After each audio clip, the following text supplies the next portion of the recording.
Sall yu mel noonu dañ koy seet tracé ko xëy na xaalis bi génn na kenn lekku ko am na fu mu jaar mais nañu dem ñu tracé ko ba xam fan la ne mu leer nañ mais bu fekkee ne dañ ko tracé fekk ko si poche yu monsieur Bey neex dëgg yàlla monsieur Bey war na ko génne bu dee génnee na ko bu dee jàpp nañ ne mën nañ ko baal ñu baal ko bu dee génnee nañ ko te bëgguñu ko baal l'aspect pénal suit son cours l'essentiel na bañ a nekk Fatima règlement de compte ensuite Ousmane Sonko ne ci génnee waxam loolu dafa am solo le ministre de la justice n'est pas un ministre politique mais par rapport ak le ministre de la justice a d'autres attributions on dit ministre de la justice garde des sceaux bu ko premier ministre ne soo piétiner les sceaux de ce pays du ko def c'est une responsabilité donc il faut qu'on arrête le ministre de la justice n'est pas tout juste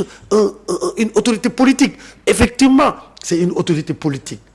mais aussi c'est une autorité judiciaire le procureur n'est pas seulement quelqu'un qui est au solde du ministre de la justice c'est quelqu'un qui peut effectivement faire procureur toppal diw mu topp la mais su gisee ne diw deful dara il n'est pas obligé mu jàpp la c'est des magistrats debout mais il y a des procureurs dignes Ousmane Diagne qu'est-ce qu'on n'a pas dit sur Ousmane Diagne ci jub ci lépp donc man moo tax sax d'ailleurs dama jàpp ne nañ ko sénégalais yi nañ ko jàppale pour que pression bi nga xam ne teg nañ ko ci kawam parce que Ousmane Sonko mu ngi teg pression ci kawam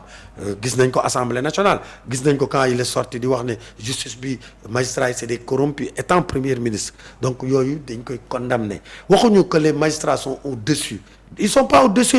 on doit les contrôler les magistrats on doit les surveiller mais on ne peut pas les fragiliser on ne peut pas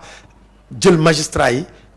aliéner leen avec une autre autorité une autre institution comme l'Assemblée nationale c'est pas possible parce que l'Assemblée nationale c'est des hommes politiques qui sont là-bas on ne peut pas jël magistrats yi ñuy dem di répondre devant l'Assemblée comme voulait le faire le régime du PASTEF pour que magistrats yi di dem ñu leen di convoquer wala sax bu ñu leen convoquer ñu dem jàpp leen comme ce que le président de l'Assemblée nationale a dit cette semaine en disant vraiment que il va suñu bi pas bu ñu jëlee ay décisions justice teggi ko ils vont effacer la justice c'est des